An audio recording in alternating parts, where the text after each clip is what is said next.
and it will take the path of least resistance.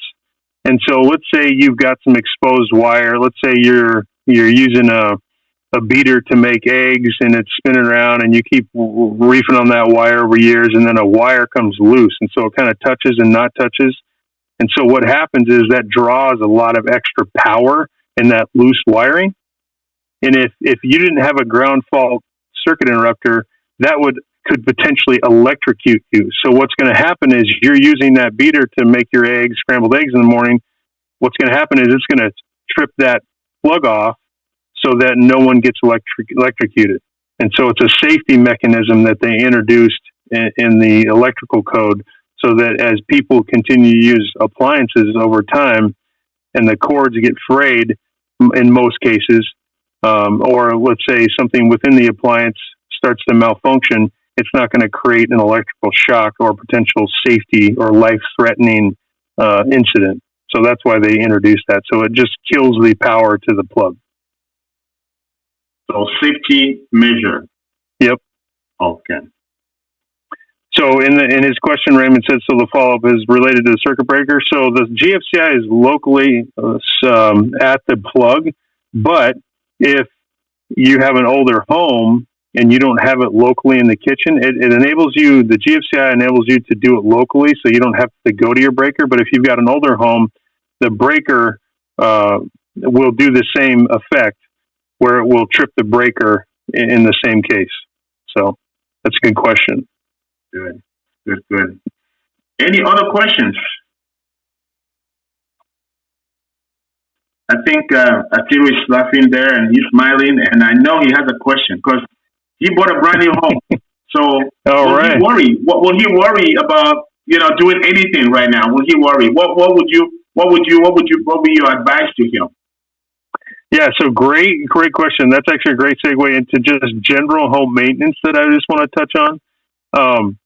So when it comes to general home maintenance, some of the things that we recommend would be making sure you clean out your dryer vents.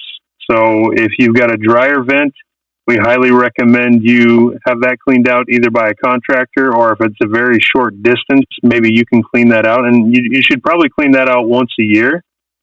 Another one that we recommend too is your refrigerator coils. If you've got an older home and the coils are kind of exposed and you can get to them, sometimes newer refrigerators don't have that. We recommend vacuuming in the back of your refrigerator every 6 months. I mean, because what's happening is that refrigerator's circulating dust, and you want to avoid that as much as possible. Another one would be sump pumps. We recommend that you test your sump pump twice a year. So that if you've got a float valve, some people are intimidated by the mechanics of it. I don't know how it works. If you're not sure how it works and you want to test it, just take a bucket of water and dump that into the sump pump area and listen to see if it kicks on. So we recommend you do that, especially as we're going into some of the rainy season here as the temperature heats up. And then sealing grout tiles. One thing that people forget too, if you've got any tile in your home, especially in your showers, we recommend sealing your grout tile once a year. That'll help the longevity. And you can simply go to Home Depot, Menards, and just type in grout seal in the search bar. It's a very simple application. There's nothing complicated to it. Obviously, I'd recommend a good cleaning before you do that, because you don't want to secure in foreign material in there. So you just clean your shower floor, or even, maybe even the backsplash on your kitchen, wherever your tile might be. It could even be your countertops. Give it a nice cleaning and then just seal that stuff. It's a very easy method to maintain the longevity of that. Cleaning exhaust fans in your bathrooms and your kitchen. Every time I go around and vacuum my house, I just take the wand and zip up there and clean the exhaust fan as I'm doing it. Now, it's only recommended to do 6 months. If you did it every 6 months, you just pulled that plate down, maybe vacuumed up in there. Plus, it'll allow you to see if there's any kind of leaks or water that's coming down. So definitely recommend hitting those bathroom vents and your oven vents. And then the last one I would just say is make sure you're lubricating your garage door springs on a regular basis. You could simply just look up a YouTube video, go buy some. You have to have the proper lubricant for your garage. You can't just use like WD-40. So I'd recommend just looking up, garage door lubricant and just looking up a YouTube video on how to properly lubricate that. And that'll maintain the longevity of those springs if you do have a garage. Maybe not applicable in a condo, but for townhome and or single family for sure. So good question. There's my tips for what was the person's name that you mentioned? Who was it for? Ciro. Ciro. Okay, there you go, Ciro. There you. And he was asking if you can stop by to give him a market rate inspection or something to help him out. So definitely. Oh, he wants to sell a home too? No, he doesn't want to sell, but he just wants you to come in and then give him some assessment. Oh, okay. Yeah. Sounds good. Yeah, he likes to take care of his property. So when the time comes to sell, it's still in good shape. Yeah. Well, we do a market ready inspection. So, yeah. Perfect. Good. Any other questions? I know that folks have questions here. Your home might be an older home, or you might be thinking about buying a new home, or you might be just getting into the market. What should I do? Mm-hmm. What should I be looking for? We are here, and just to let you know again, we are now talking today with Abe, our home inspector here.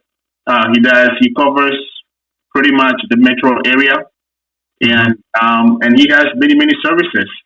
And one of those is the market rate, and he services all the Cornerstone Association properties too. Is that right? That's our team name. Our team name is the Cornerstone Team. Yeah, Cornerstone Team. Okay. Yeah. So, but we go as far as I did an inspection up in Cambridge. I did an inspection down in Wanamingo, which is way far south. We did one in Stillwater, and we did one in Annandale. So we cover a huge territory. I've got an inspector that works for me, so we kind of spread the metro and the greater metro area. And then, Perfect. Any other questions for Gabe before he continues? Okay, let's look at the chat. Nothing in the chat, so looks like what I could do is, if people are curious, I could show them how our system works. Yeah. Okay. That'll be fine. Let me see if you can. I think you can share. You can share, right? Let me see.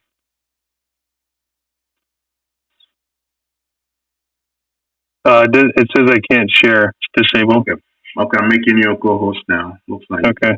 You can right now. Yes, Raymond. We do radon, sewer scopes, chimney inspections, air quality, mold testing. I think that's most of it. Yeah. Okay, so I will share screen here. So just a little bit to share with folks. All right. So this is what I call my demo page. So we've kind of advanced when it comes to home inspections. It's all web portal based. You've got all your added services. If you order them, they're on the left panel. You've got your inspection here. We've got this, what we call the virtual tour of the home. So this is kind of cool. I call it the Google Maps of the home. So what it does is it allows you to jump into the home. You can 360-degree tour it, look at every feature of the home here. And you can continue to real estate agents like this because they can their clients can continue to revisit the home without having to schedule a showing. So we find that this is very appealing here. You'll get if you upgrade into one of our packages, you'll get a floor plan. And then what else? One other thing too is if there's anything that we call out as a repair, you'll get an estimate. You won't get a contractor's per se that we recommend, but you'll get an estimate on what that repair will cost. And then you'll also, with an upgraded plan, you'll get what's called a home appliance manual. So you'll get an inventory of every single appliance that's in the home. And it comes with the manual. It'll tell you if there's any kind of product recall. The user manual will be uploaded in with that appliance as well. I mean, it's everything from your electric range to your dishwasher to your garbage disposal. And then the other thing I mentioned earlier too was we help with the onboarding service where we help. It's called our concierge service, where we help people that are new to the home industry. Maybe they're getting out of that rent cycle, getting into the home ownership. We help them onboard with utility hookups, home warranty, internet, security systems if they want it. So, and they'll be on with our team in St. Louis to help them onboard with all that stuff. So that's just a quick overview of our services. And our ultimate goal is to just make sure, as we did today, educate people on their homes and what we believe they should know to make them a happy homeowner. So. Perfect. Wow. That was amazing. Yeah. We get some pretty good feedback on our product. It's a pretty good product. Pretty happy with it. Because as a real estate professional, my role is to show people homes. However, when it comes to making that final decision, you want to make sure that you have the opportunity to inspect the property, to make sure that what they are buying is a good product. And going through inspection, tell me, what have you been seeing lately that it's on the market and folks are not aware of when it comes to home inspection? Yeah, great question. One of the things that we see is I'm getting a request. Okay, great. Is looking at the age of appliances. We're finding several homes that have some aging appliances, and so when we go do a home inspection, we're not necessarily saying, "Oh my gosh, don't buy this house because the air conditioner is 25 years old." What we encourage people is, "Hey, it appears to be still running. We've tested it." So just budget to replace. So it doesn't necessarily mean you have to go out and buy something new. We just say, hey, start to set aside a little bit of money. It appears to be running just fine. And set aside some money. And so you're prepared when that eventually does go beyond its expected life. So that's something we notice quite a bit. The other thing we notice too, is especially like under sinks. If we see any of those accordion pipes, those are a big no-no. So we can always tell if someone has done the installation themselves because they're using those accordion pipes instead of straight tubing, PVC tubing. So we recommend replacing those, and that's not a very expensive replacement. So we just educate the homeowner, hey, you want to get rid of that because it can hang up, material can hang up in here as water is draining. The other thing is just people not checking their attics. So we'll go up there and we'll actually go into the attic and access as far as possible and do an insulation check. So we'll check to make sure the R value is at the proper value. And that's one thing you can do as a homeowner. Pop your head up into the attic, take a measuring tape, just measure the distance in 3 spots of where the insulation's at. And you're going to have, generally speaking, what we run into is 3 different types of insulation. It's either blown in fiberglass, it's blown in cellulose, which is kind of recycled paper, or it's battened fiberglass. Or batted fiberglass. So what you can do is just measure the depth of those, and you can literally just go to like AI search, like ChatGPT or something, and say, hey, I have blown in insulation that's 12 inches. What's my R value?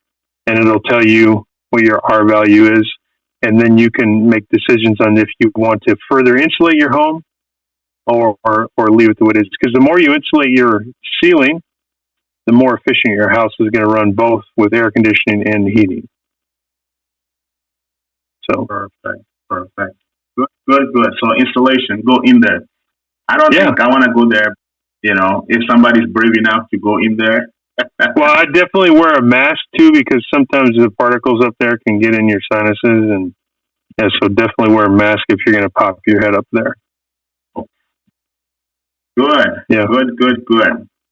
We are about 42 minutes into this conversation with Abe from Pillar to Post Inspection. Mm-hmm. Any questions that you have? I'm seeing Salam there. I'm seeing Cedric. I'm seeing Richard. I'm seeing Ezekiel on the phone with Radio La Famille. And we say hi to all these folks who are listening. If you are connected with us also. Here we are. My name is Adade AMENOUVE, and I am the broker owner of United Realty, where we help folks buy and sell properties. And today we have the pressing subject of what do we do to prepare our homes for the spring. Mm-hmm. And spring is coming. There are two things that we want you to remember, even if we don't remember anything today. Make sure that your house is ready. And how? One, Abe was talking about the attic, because if you have that very, very small insulation, it doesn't help you in the cold weather. It doesn't help you in the warm weather either. So somebody go into that attic and check that attic for you. Second, your furnace has what we call filter. Folks will say change that every month if you could. However, keep in mind that you want to change those filters on a regular basis. Mm-hmm. And also, there was another thing too that you said before. That was the carbon monoxide and smoke alarms. Smoke alarms. Yeah. Very important. So can you talk more about that again to folks? Like, how do you check that? Because you'll be talking to folks on the phone, and then you hear that tripping beep behind them. Yeah, that means they need to change their battery. Okay, good. Yeah. So tell us more about that. Yeah, so when you're in a home, every bedroom and every floor should have a smoke detector. If it's not a bedroom, it's not required to have a smoke detector, but every floor should at least have a smoke detector. And, one thing a trick that we always tell people is always change your battery on daylight savings. So twice a year, change your batteries out on those.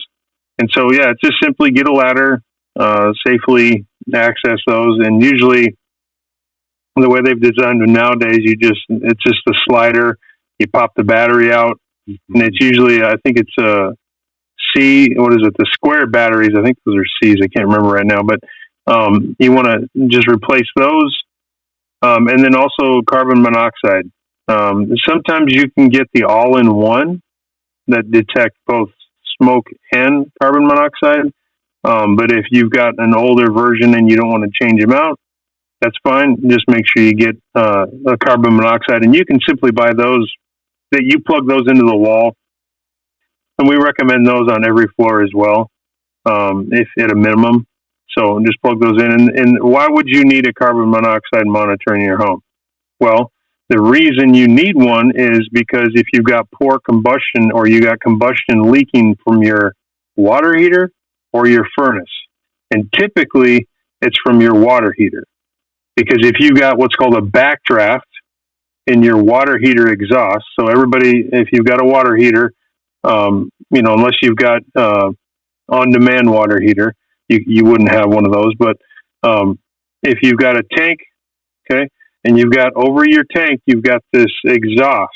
So anytime the burner comes on, and most of the times in Minnesota, it's all natural gas.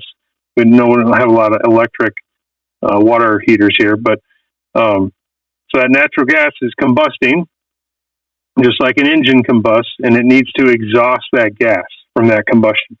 Well, usually over your water heater, sometimes you might have a motor that's pulling and forcing that exhaust out if you've got a newer water heater. But a lot of times it's just chimney. There's a chimney hood over the water heater, and it's just you've got a negative suction that's pulling the carbon monoxide out. Well, sometimes if it's not installed properly, you can get what's called a backdraft. And that backdraft is going to blow that carbon monoxide into the home.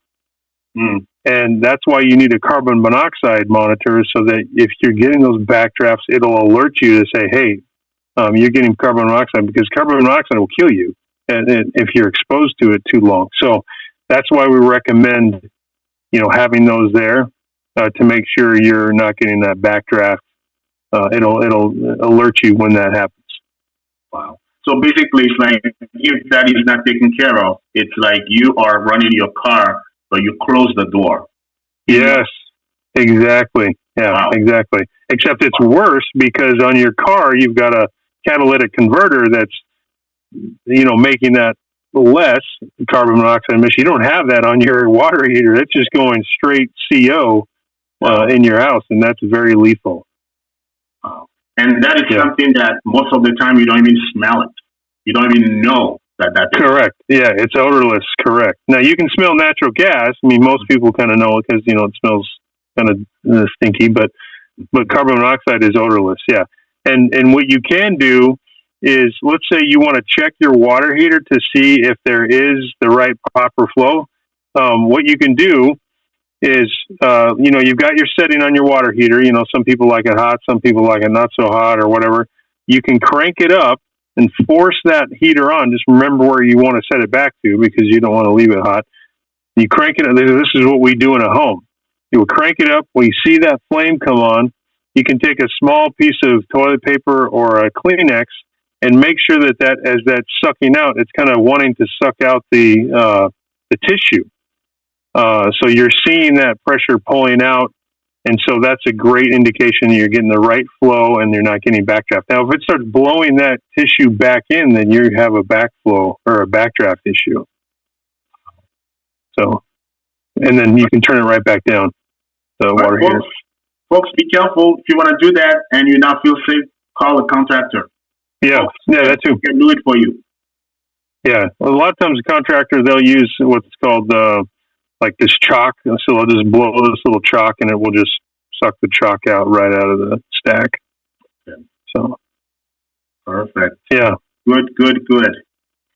We are doing great on time. The time is about 4:49.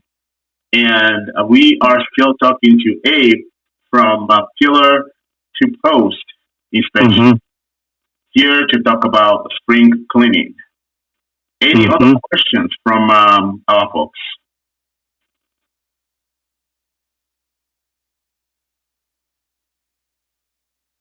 Let me see the chat. What is here on the chat?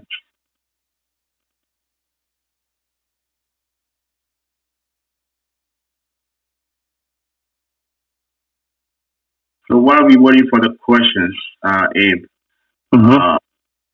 can you touch base on a radon inspection? Yeah, one of the other things I forgot too was we also do water testing. I forgot to mention that earlier. So we do water testing, and we actually will work with a local lab here in New Hope, Minnesota. So the results come back pretty quickly. So for when it comes to some of the testing we do, so the sewer scope in the chimney, we actually partner with some other contractors to do that because they're the experts. And while we're going to get sewer scope certified here probably within the year, at the moment we currently outsource that. And then chimney inspections we don't do yet. But when it comes to like radon, so radon takes 48 hours to test. And the reason it takes so long is because we need to get a good sample size to get the right average, and that's state regulated to be a minimum of 48 hours. And so what will happen is you'll get a test, and you can also buy a long-term test on Amazon. There's a company that I would recommend if you want to get a test going in your own home, and you want to do it really cheap. just to see a good company. Let me see if I can remember company. A good company would be. Let me just want to check to see the one I got here just recently on Amazon. 1 second. Would be.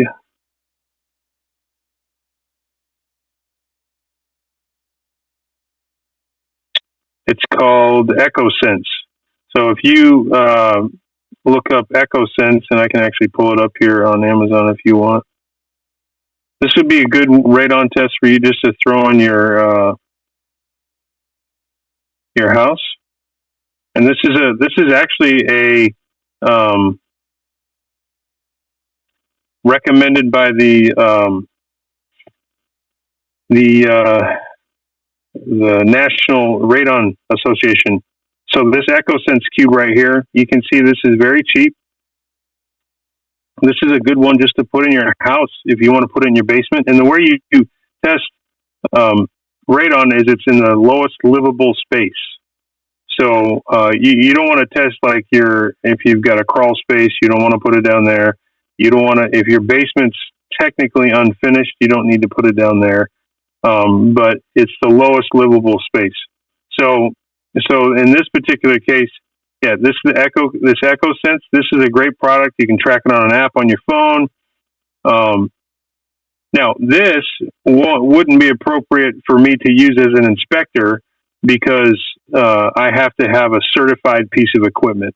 So if you as a homeowner wanted to use this would be a great tool.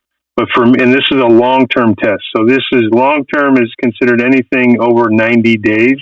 Anything 90 days or less is a short-term test. And so what we do, the minimum short-term test is 48 hours. So we'll do a 48-hour test in your home. You'll give you the results. And then depending on those results, you can choose to mitigate or you can choose to buy one of those EchoSense cubes, monitor it over time, and you may get a different result over a 90-day period. It may not be as high as maybe when we do it in a 48 hours. So I don't always encourage people to jump to mitigation, to install a mitigation system until maybe they do a long-term test.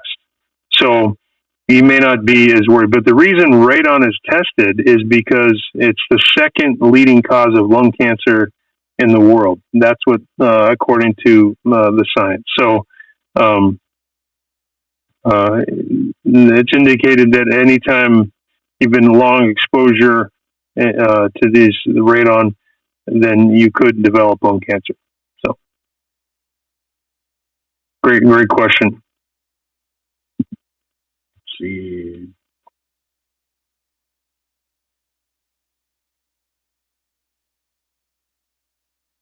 So another question here was like, every time the wind blows, my door trembles. So what is the cause? Yeah, great question. So that could be simply the locking mechanism isn't secured properly. That could be causing the rattling in the door.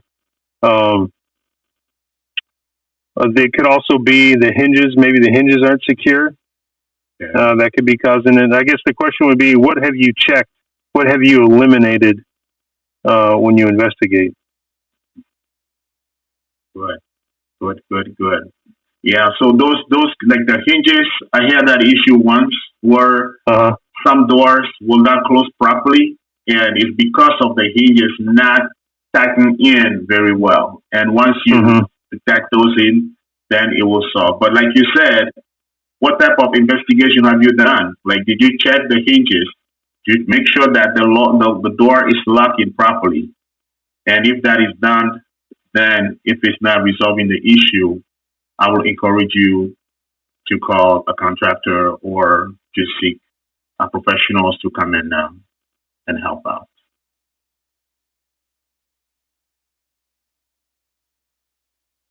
That's good. Good questions. Let's see here. We have 6 more minutes to go. And okay. And I thank you all for taking your time from celebrations and snowy day and be here with us to learn more about inspection and how to prepare your property for spring and winter or summer. Because if you don't take care of the property, then it is not good. So, how effective are radon mitigation system when there is a radon leak? Okay. Yeah. So typically, there's a couple different types of, there's several different types of mitigation systems, but the two that I'm most familiar with would be the atmospheric, where they will. So radon, when it's the way the home's built is if the home breathes very well, then radon will likely be pretty low. With these newer homes where they're so well insulated, the home doesn't breathe as well. So we have to create some negative pressure in the home to draw out all the radon, because radon is always occurring. It's the decay of uranium, and uranium is a naturally occurring element that is everywhere in the soil. So it just naturally occurs.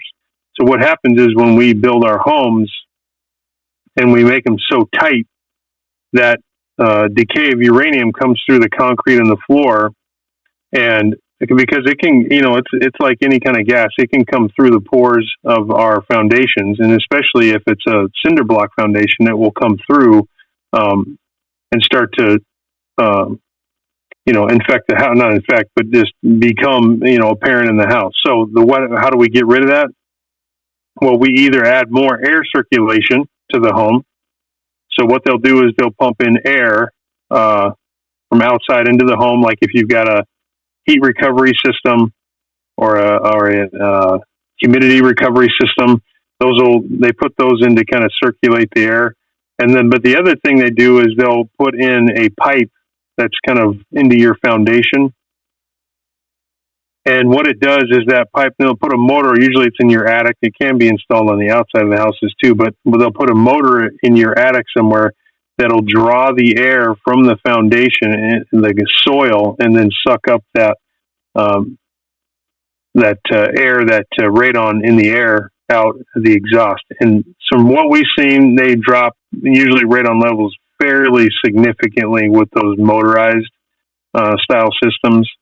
So yeah, I've seen some very positive improvements on reducing the radon with those systems installed. So I think they're very effective, for sure. Perfect. Very effective. That was a very good question.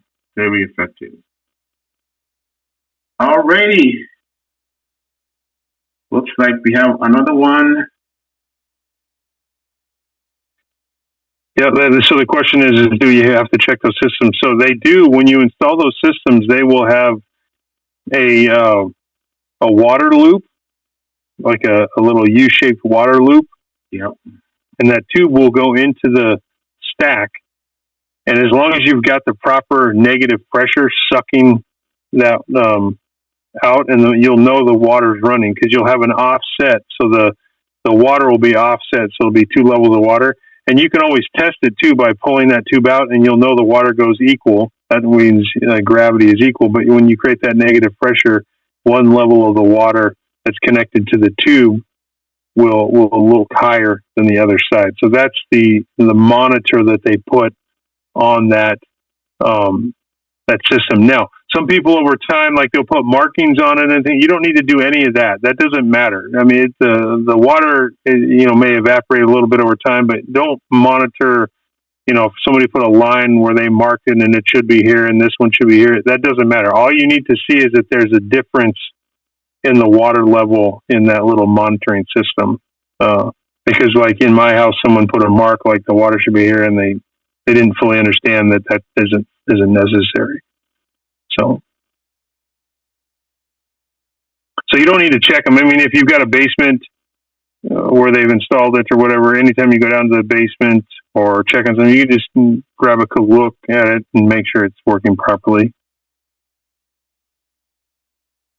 Just don't stack all your old clothes, or you block that monitor so you can't see it, or your kids' toys, you put them all in those bins and stack them up, and then you can never look at it. So you always want to make sure that's visible, not storage. Perfect. Mm-hmm. Thank you, everyone. I think this will wrap our session up today. And today we were with Abe from pillar to post inspection. Mm-hmm. And here to talk about how do we get our homes ready for spring. And many, many things came up, and we learned a lot today. We learned about radon. We learned about how do we make sure that our windows are sealed and secured.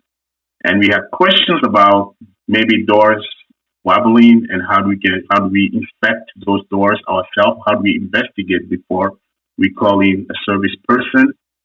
Mm-hmm. And also, how do we make sure that our furnace, our AC, and surrounding the property, and our sump pump, if you have one, is working? Mm-hmm. Electrical, and when we have those coil under sink pipes, what to do? Those are not the safest one or not the best one to use. Take care of those. Once you want to buy a property, make sure you have an inspection on your property. And when you want to sell your property, get ahead and ask for what we call the market rate inspection and get that mm-hmm. in. So on this, I want to thank you. And folks are happy here and saying thank you. Thank you also for being here with us today. And I think on this, we will we'll see you on the next one. So sounds great. And I dropped Abe's information in the chat for anybody who wants mm-hmm. to. Their info is there, company info. You can reach out anytime. But if you, for any reason, you don't have the contact information, reach out to me. Radio La Famille. Radio La Famille. La musique ligne.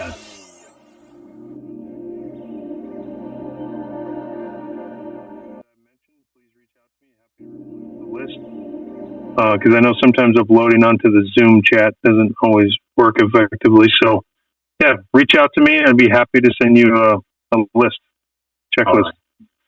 Right. Okay. Thank you, everyone. All right. Thank you very much. All righty. Bye-bye. See ya.